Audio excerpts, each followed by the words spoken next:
Hello, അപ്പോൾ ഇന്നത്തെ ഒരു വീഡിയോ എന്താണെന്ന് വെച്ച് കഴിഞ്ഞാൽ എൻ്റെ ഒരു ഡെലിവറി സ്റ്റോറിയാണ് കേട്ടോ. ഫോണിൽ ഗാലറി നോക്കി നോക്കുമ്പോൾ കുറച്ച് ക്ലിപ്പിങ്സ് കാര്യങ്ങളൊക്കെ ഉണ്ടായിരുന്നു. അപ്പോൾ അതൊക്കെ വെച്ചിട്ട് എഡിറ്റ് ചെയ്ത് നോക്കുമ്പോൾ എൻ്റെ ഒരു ഡെലിവറി സ്റ്റോറി പറയാമെന്ന് കരുതി. അപ്പോൾ എനിക്ക് എന്നെ നേരത്തെ തന്നെ അഡ്മിറ്റ് ആക്കാൻ പറഞ്ഞിട്ടുണ്ടായിരുന്നു കേട്ടോ. എനിക്ക് ഡേറ്റ് ആയിട്ടുണ്ടായിരുന്നില്ല. കാരണം എന്താ വെച്ച് കഴിഞ്ഞാൽ എനിക്ക് ഫ്ലൂയിഡ് കുറവായതുകൊണ്ട് തന്നെ ഡേറ്റിൻ്റെ അവിടേക്കൊന്നും നീട്ടാൻ പറ്റില്ല എന്ന് ഡോക്ടർ പറഞ്ഞിട്ടുണ്ടായിരുന്നു. അതുകൊണ്ട് കുറച്ച് നേരത്തെ തന്നെ അഡ്മിറ്റ് ആയിട്ടുണ്ടായിരുന്നു കേട്ടോ. കഴിഞ്ഞ ചെറിയ പെരുന്നാൾക്കായിട്ട് തന്നെ അഡ്മിറ്റ് ആയിട്ടുണ്ടായിരുന്നത്. അപ്പോൾ ഒരു 6 മണിയൊക്കെ ആയപ്പോൾ എന്നോട് ലേബർ റൂമിലേക്ക് വരാൻ പറഞ്ഞിട്ടുണ്ടായിരുന്നു, ട്യൂബ് ഇടാൻ വേണ്ടിയിട്ട്. അങ്ങനെ എന്തായതാണെന്ന് അറിയില്ല. അതുകൊണ്ട് നല്ല ചിരിച്ച് കളിച്ചിട്ടൊക്കെയാണ് ലേബർ റൂമിൽ പോയത്. എന്നിട്ട് പിന്നെ ട്യൂബൊക്കെ ഇട്ടിട്ടുണ്ടായിരുന്നു കേട്ടോ. ട്യൂബ് ഇട്ട് കഴിഞ്ഞതിന് ശേഷം പിന്നെ എനിക്ക് നല്ല പെയിൻ വന്നിട്ടുണ്ടായിരുന്നു. എനിക്ക് എന്തോ നല്ല വേദന ഉണ്ടായിരുന്നു. സഹിക്കാൻ പറ്റാത്ത വേദന തന്നെയായിരുന്നു കേട്ടോ. അത് അന്ന് രാത്രി തന്നെ പിന്നെ എനിക്ക് കുറച്ചൊക്കെ കഴിഞ്ഞപ്പോൾ എനിക്ക് ട്യൂബ് പോന്നിട്ടുണ്ടായിരുന്നു. 2 സെൻറ്റിമീറ്റർ ഡയലേഷൻ ആയിട്ടുണ്ടായിരുന്നു. അങ്ങനെ ട്യൂബൊക്കെ പോന്ന് കഴിഞ്ഞിട്ട് പിന്നെ ഒരു 10 മണിക്ക് ശേഷം ഒന്നും കഴിക്കരുതെന്ന് ഡോക്ടർ പറഞ്ഞിട്ടുണ്ടായിരുന്നു കേട്ടോ. 10 മണിയായിട്ട് ലേബർ റൂമിലേക്ക് ഒന്നും കൂടി വരാൻ പറഞ്ഞിട്ടുണ്ടായിരുന്നു മരുന്ന് വെക്കാനായിട്ട്. അങ്ങനെ മരുന്ന് പിന്നെ ലേബർ റൂമിൽ പോയിട്ട് മരുന്നൊക്കെ വെച്ചിട്ടുണ്ടായിരുന്നു കേട്ടോ. എന്നിട്ട് എനിക്ക് വലിയ പെയിനൊന്നും ഉണ്ടായിരുന്നില്ല. പക്ഷേ നല്ലപോലെ നടക്കും ഇതൊക്കെ ചെയ്തിട്ടുണ്ടായിരുന്നു. പക്ഷേ എനിക്ക് വല്ലാണ്ട് എക്സസൈസ് ഒന്നും ചെയ്യാൻ പറ്റിയിട്ടുണ്ടായിരുന്നില്ല കേട്ടോ. എന്തോ ഒരു വല്ലാത്തൊരു ബുദ്ധിമുട്ട്, എന്തോ ഒരു എവിടെയോ ഒരു തകരാറ് പോലെ എന്ന് പറയില്ലേ, അങ്ങനെയായിരുന്നു. അപ്പോൾ കുറേ അങ്ങോട്ടും ഇങ്ങോട്ടൊക്കെ കുറേ നടന്നിട്ടുണ്ടായിരുന്നു. പിറ്റേ ദിവസം രാവിലെ 4 മണി 4:30 ആ സമയത്ത് എന്നോട് ലേബർ റൂമിലേക്ക് വരാൻ പറഞ്ഞിട്ടുണ്ടായിരുന്നേ.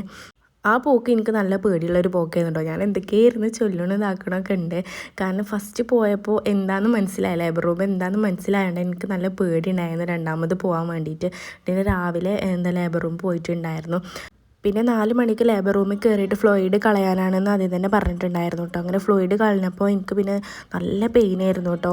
പിന്നെ 3-3:30 വരെ ഞാൻ ലേബർ റൂമിൽ തന്നെ ആയിരുന്നു. പിന്നെയും ഡയലേഷൻ കുട്ടി ഇറങ്ങി വരാത്തതുകൊണ്ട് തന്നെ ഡോക്ടർ ലാസ്റ്റ് പറഞ്ഞു നമുക്ക് സിസേറിയൻ ചെയ്യാമെന്ന് പറഞ്ഞു കേട്ടോ.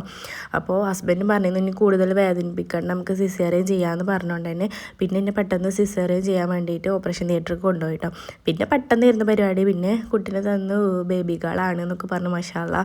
അങ്ങനെ പിന്നെ എല്ലാവരും കാണിച്ചൊക്കെ കൊടുത്തിട്ടുണ്ട്. കുട്ടീനെ ഒരിടത്ത് കൊടുത്തിട്ടുണ്ടായിരുന്നു കേട്ടോ. പിന്നെ എന്നെ ICUക്ക് മാറ്റാൻ വേണ്ടിയിട്ട് പോയപ്പോൾ ഞാൻ എല്ലാവരും കണ്ടിട്ടുണ്ടായിരുന്നു. ആ വീഡിയോ ഒന്നും ഹസ്ബൻഡ് എടുത്തിട്ടില്ല. കാരണം അപ്പോഴത്തെ ഒരു സിറ്റുവേഷൻ അങ്ങനെയായിരുന്നു.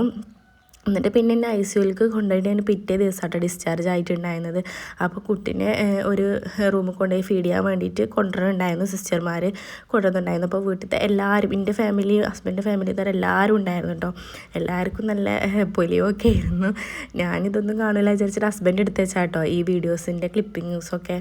അങ്ങനെ ഞാൻ പിറ്റേ ദിവസമായിരുന്നു ഇന്ന റൂമിലേക്ക് കൊണ്ടുവന്നിട്ടുണ്ടായിരുന്നു. ഒരു രാവിലെ ഉച്ച ആ ഒരു സമയത്ത് തന്നെ. സിസേറിയൻ ആയതുകൊണ്ട് തന്നെ ഒന്നും കഴിക്കാൻ പറ്റില്ല. ആ ഒരു ഇച്ചിരി വെള്ളം പോലെ തരുള്ളൂ. ഡെലിവറി കഴിഞ്ഞവർക്ക് അറിയാൻ പറ്റുന്നുണ്ടാവും. അത് കഴിഞ്ഞിട്ട് പിന്നെ എന്നോട് നല്ലപോലെ നടക്കാനൊക്കെ പറഞ്ഞിട്ടുണ്ടായിരുന്നു കേട്ടോ. അപ്പോൾ അതാണ് എൻ്റെ ഡെലിവറി സ്റ്റോറി.